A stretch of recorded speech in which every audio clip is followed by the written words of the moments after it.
तो कहानी की शुरुआत होती है जैक नाम के फॉरेस्ट रेंजर से, जो आज भी जंगल में गश्त पर निकला हुआ है। पर उसे ये अंदाजा नहीं कि आज का दिन उसके लिए हमेशा के लिए यादगार रहेगा, क्योंकि अगले ही पल उसके ऊपर किसी अनजान जगह से हमला होता है। हालांकि हमला तीर से हुआ था तो वो बच गया, लेकिन ये था कौन जो आज के जमाने में तीर से हमला कर रहा है, और अगर कर भी रहा है तो क्यों कर रहा है। इसी बात का पता लगाने के लिए उसने वो अपनी जैकेट उतारी और बंदूक लेकर आगे बढ़ा। जैकेट इसलिए उतारी ताकि वो तेज भाग सके, लेकिन काफी देर हो गई और अभी तक उसे कुछ भी महसूस नहीं हुआ, और ना ही आसपास उसे कुछ दिखाई दिया। हो सकता है कि वो जो कोई भी था वहां से भाग गया होगा, या फिर कोई शिकारी होगा। अब यही सब उसके दिमाग में चल ही रहा होता है कि इतने में एक और तीर आई, और इस बारी वो जाकर उसके सीने के हल्के से ऊपरी भाग पर घुस गई, जिससे वो वहीं जमीन पर गिर पड़ा। दर्द में कर्रा रहा जैक उस तीर को बाहर निकालने की कोशिश करता है, लेकिन वो बीच से ही टूट जाती है। इसीलिए उसे फौरन इस जगह से बाहर निकलना होगा, वरना इन्फेक्शन से उसकी मौत हो सकती है। अब भागते हुए जंगल से बाहर आया जहां उसे उसकी कार खड़ी थी, लेकिन उसकी बदकिस्मती से उसकी कार स्टार्ट ही नहीं हो रही है। लेकिन आज सुबह ही उसने तो टैंक फुल करवाया था, तो फिर खत्म कैसे हो गया? क्या ये उस शिकारी की चाल है? खैर अभी ये सब सोचने का समय नहीं है उसके पास, क्योंकि खून तेजी से बह रहा है। इस वजह से उसने पैदल का रास्ता चुना, और जिस दौरान उसकी नजर झाड़ियों में खड़ी एक कार पर पड़ी। हो सकता है कि ये उसी अनजान व्यक्ति की हो जिसने उसे जान से मारने की कोशिश की।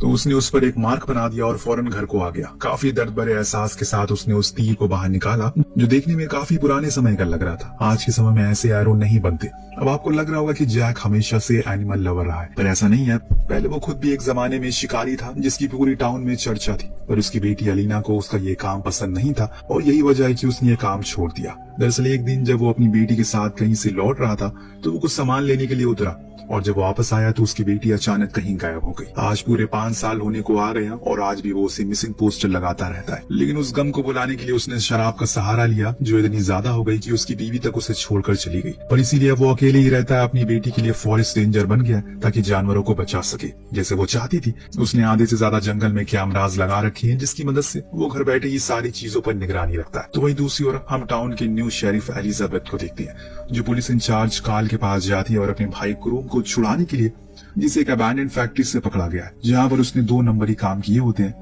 अब यहाँ पर एलिजाबेथ की पोस्ट के कारण उसे छोड़ दिया जाता है, बस एक वार्निंग देकर। पर वापस जाते समय वो अपने भाई से पूछती है क्या उसने किसी को मारा है, तो वो बताता है कि नहीं, बल्कि उसे तो फैक्ट्री में काम करने वाले आदमियों ने मारा है, क्योंकि उन्हें पता चल गया था कि मैं किसका भाई हूँ। अब एलिजाबेथ उसे वहाँ से जाने से मना करती है, पर वो कोई जवाब नहीं देता। इस बीच उसके पास एक कॉल आई, एक नदी किनारे लाश मिली है, इसीलिए वो उस जगह के लिए निकल गई। इधर जैक के पास उसकी एक्स वाइफ आती है, जो चाहती है कि वो अपनी बेटी का फ्यूनरल कर दे, क्योंकि वो दोबारा माँ बनने वाली है, और वो नहीं चाहती कि किसी भी बुरे अतीत के साथ उसके आने वाले बच्चे पर असर पड़े।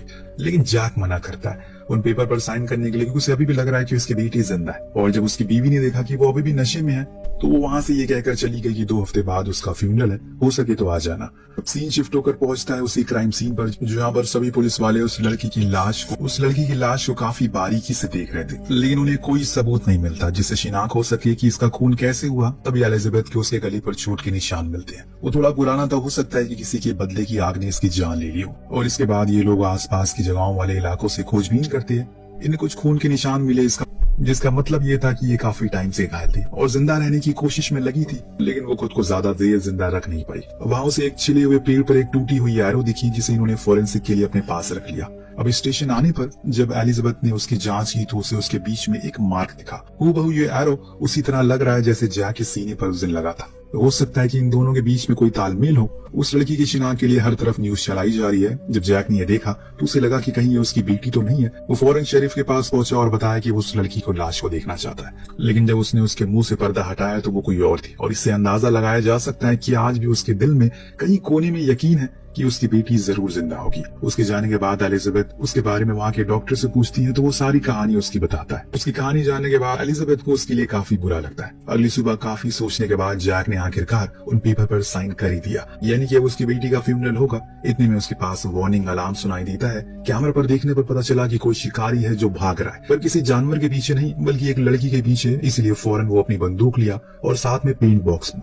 ऐसा क्यों, वो आपको कुछ देर में पता लग जाएगा। वो उसी जगह पर पहुंचा जहां पर पहले हमला हुआ था, और आज भी वही घटना दोबारा होती है, लेकिन आज वो पूरी तैयारी के साथ आया था। उसने हवा में पेंट उछाला और उस पर शूट कर दिया, जिससे पूरा पेंट नीचे गिर गया। और इसमें वो शिकारी उसे देखने भी लगता है, क्योंकि उसमें वो लाल रंग लग चुका था, पर उसके बावजूद भी वो उसे पकड़ नहीं पाता। और इस बात से उसे काफी गुस्सा आता है, क्योंकि आज उसके पास एक अच्छा मौका था और इतनी वो से वही लड़की मिली जिसके पीछे ये भाग रहा था। वो घायल थी, उसके गले पर वही सेम निशान थे जैसे उस लड़की की लाश पर थे। अब जैक उसे उठाकर काफी सेफ जगह ले जाने लगता है तो इधर शेरिफ अब उस सैरो को लेकर एक खास शख्स के पास जाती है जो इन चीजों की काफी जानकारी रखता है। उसने बताया कि एटलस नाम का एरो है जो एंशिएंट टाइम पर जंग के दौरान इस्तेमाल किया जाता था, लेकिन अब इसे गैर कानूनी बोलकर बंद कर दिया गया क्योंकि इससे मौत हो सकती है। लेकिन हाँ, एक शख्स है जो इसे बनाता है अभी भी।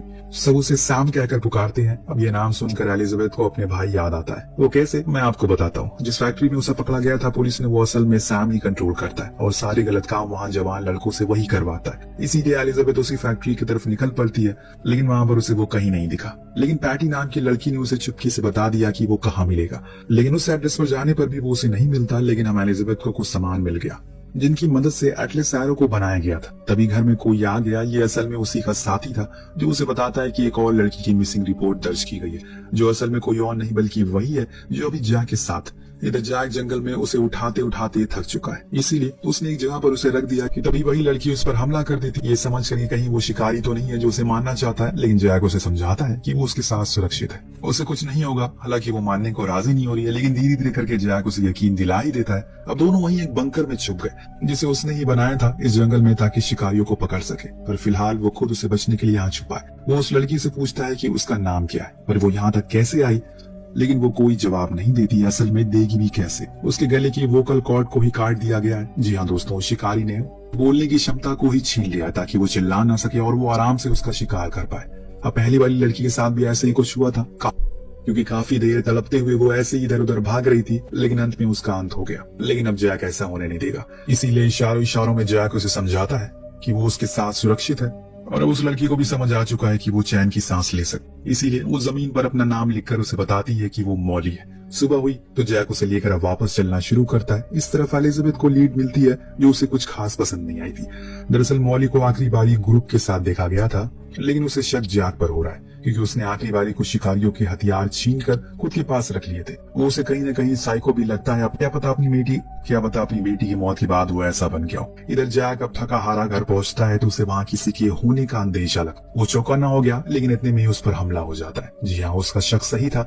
घर में कोई पहले से मौजूद था जो कोई और नहीं बल्कि वही शिकारी था जो अपने एरो से उस पर हमला करता। लेकिन जैक भी उसे लड़ाई में कम नहीं था, लेकिन वो थका हुआ है और वो घायल भी है, इसलिए ज्यादा देर वो उसे रोक नहीं सका, जिससे वो अपने मकसद में सफल हो गया और मॉली के पीठ में एरो घुसाकर उसे मार देता है। ये देखकर जैक बुरी तरह से टूट जाता है क्योंकि वो उसकी जान नहीं बचा पाया। लेकिन ये सब यही खत्म नहीं होता। इस बीच वहाँ आ जाती है एलिजाबेथ और अंदर घुसते ही उसने वहाँ मॉली की लाश देखी। तभी साइड में निकला जैक जिसके हाथों में बंदूक थी। अब ये साफ दिख रहा है कि उसने ही जैक ने ही उसे मारा है। लेकिन असली कहानी में ट्विस्ट तो यहाँ आता है क्योंकि उसके पीछे खड़ा था वही शिकारी जिसने एलिजाबेथ को देख अपनी हाथों की उंगलियां चटकाई और इससे वो समझ गई कि ये कोई और नहीं बल्कि उसका खुद का छोटा भाई ग्रुप है जिसे वो हर बारी बचा लेती है। लेकिन इस बार वो क्या करेगी? आज भी उसने वही किया जो हर बारी करती है। उसने जैक को शूट किया जिससे ग्रुप को मौका मिल गया भागने का। वो भी गया जंगलों में जहाँ उसी का लगाया हुआ जाल में एलिजाबेथ गिर गई और चोटिल हो गई। अब तक जैक भी समझ चुका है कि एलिजाबेथ ने अपने भाई को बचाने के लिए ये सब किया, इसीलिए उसने उसी के रेडियो से एम्बुलेंस बुलाई ताकि वो मोली को ले जा सके क्योंकि अभी भी उसमें जान बाकी है। और खुद वो कार लेकर पहुंचा सीधा अपनी एक्स वाइफ के घर जिसका पति पुलिस में था। जब उन्होंने उसकी हालत को देखा तो हैरान रह गए। वो जैक को हॉस्पिटल नहीं ले जा सकते, इसीलिए कार्ल ने उसी फैक्ट्री के बाहर खड़ी एक ट्रेलर में डॉक्टर को बुलाया, उसका इलाज करवाना शुरू किया। इस दौरान जैक ने उसे सब कुछ बताया, अभी ये सब कुछ जो भी चल रहा है वो कौन कर रहा है। अब जैसे ही वो ट्रेलर से बाहर आया उसने देखा कि वहाँ पर ग्रुप अपने दोस्तों के साथ खड़ा होकर नशे कर रहा है। अब उसके पास इससे अच्छा मौका तो नहीं होगा उसे पकड़ने के लिए और इसीलिए उसने दौड़ लगाई, लेकिन ग्रुप बचकर ट्रेलर में आ गया और डॉक्टर के गले पर चाकू लगाकर वो धमकाने लगता है। लेकिन जैक के अंदर अभी भी जान बची हुई है। उसने एक हाथ उसका पकड़ लिया और डॉक्टर को आजाद कर दिया। कार्ल ने फाइनली उसे अरेस्ट कर लिया। उधर घायल एलिजाबेथ को जब इस बारे में पता चला तो वो फौरन अपने भाई से मिलने के लिए आई ताकि इस बार भी कोई पैतरा लगाकर उसे छुड़ा ले। लेकिन इस बार कार्ल उस पर कोई मेहरबानी नहीं करता। उसने ये तक कह दिया कि उसके भाई ने कुछ कन्फेस किया तो शायद अब उसकी नौकरी भी चली जाए। ये सुनने के बाद एलिजाबेथ परेशान हो जाती है। देन ग्रुप इन लोगों को लेकर एक लोकेशन पर जाता है जहाँ उसने सैम को कैद करके रखा था। जी हाँ, उसी फैक्ट्री का मालिक जिसने ग्रुप पर बहुत अत्याचार किए, इसी का बदला लेने के लिए उसने उसे कैद किया। यानी कि जो शिकारी है ये सब कर रहा है वो कोई और ही है जिसने एलिजाबेथ को ही बेवकूफ बना दिया। अब ये बात जानने के बाद ये लोग सीधा सैम के पास गए और पूछा कि ये आरो क्या है, क्या उसने बनाई है? पर वो इनकार करता है क्योंकि वो अपनी किसी भी आरो पर कोई निशान नहीं छोड़ता। ये किसी और का काम है। ये जाने के बाद ये लोग चिंतित हो जाते हैं क्योंकि अभी भी इन्हें शिकारी नहीं मिला है। जैक ने अब अपना बयान बदल दिया है, जिसलिए एलिजाबेथ की जॉब बच जाती है। उसे पता चल गया है कि ग्रुप ने ये सब नहीं किया तो अब मॉली भी बच चुकी है। इतना सब कुछ होने के बाद उसने अब अपनी एक नई जिंदगी की शुरुआत करने का फैसला किया, क्योंकि अब उसे एहसास हो गया है कि जिंदगी एक बार ही मिलती है। उसे खुशी खुशी जीना चाहिए और ऐसे शराब पीकर व्यर्थ नहीं करनी चाहिए। लेकिन अभी भी एक सबसे बड़ा सवाल है कि शिकारी आखिर है कौन? क्या कोई उसे पकड़ पाएगा या फिर नहीं? जैक कुछ सामानों को लेने के लिए ग्रोसरी जाता है, तभी उसकी नजर उसी ट्रक पर पड़ी जिसके ऊपर उसने शुरुआत में मार्क बनाया था।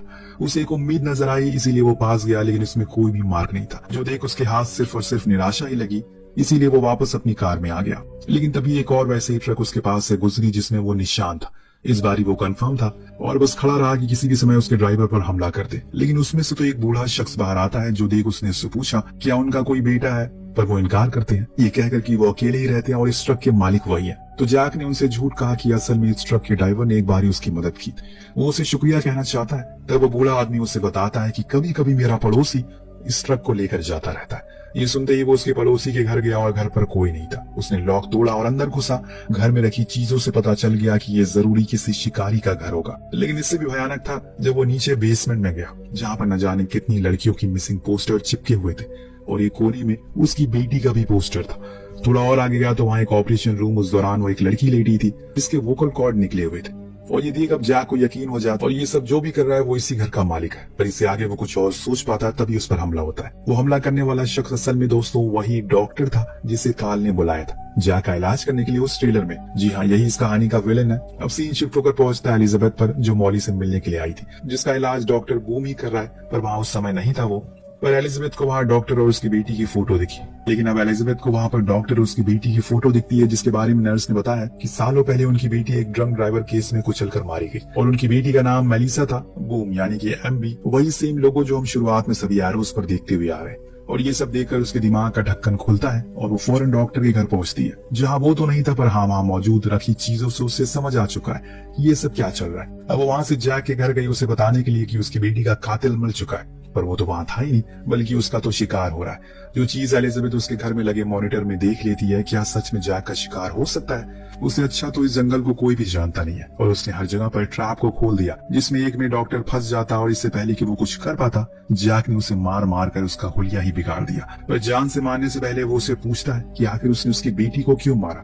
डॉक्टर एक बहुत ही अजीब सा जवाब देता है, तो किसी भी समझ के परे। उसका कहना था कि उसके पिता यानी कि वो शराबी था और उसे शराब पीने वालों से सख्त नफरत है, क्योंकि एक शराबी ने उसकी बेटी की जान ली, इसीलिए वो सभी शराबियों से बदला लेता है। उसकी ये बात सुनकर अब जैक उसे पूरी तरह से मार देता है। पर तभी वहाँ एलिजाबेथ आ जाती है, जिसने कहा कि इसे पुलिस के हवाले कर दो। पर जैक को पता है कि पुलिस कुछ नहीं करेगी, उसे सजा देना होगा, इसीलिए उसने खाई में उसे नीचे फेंक कर पूरा किस्सा खत्म कर दिया। अब एलिजाबेथ भी कुछ नहीं कर पाई, क्योंकि शायद उसे भी पता है कि ऐसे लोगों के साथ ऐसा ही होना चाहिए। अब जैक ने टाउन के हर जगह से अपनी बेटी का पोस्टर हटा दिया, क्योंकि अब उन्होंने उसका फ्यूनरल कर दिया है। उधर एलिजाबेथ ने उस फैक्ट्री को तोड़कर गिरवा दिया है, ताकि उसके भाई की तरह और जैसे जवान लोग की जिंदगी बर्बाद ना हो। इसी के साथ ये कहानी यहीं पर समाप्त होती है।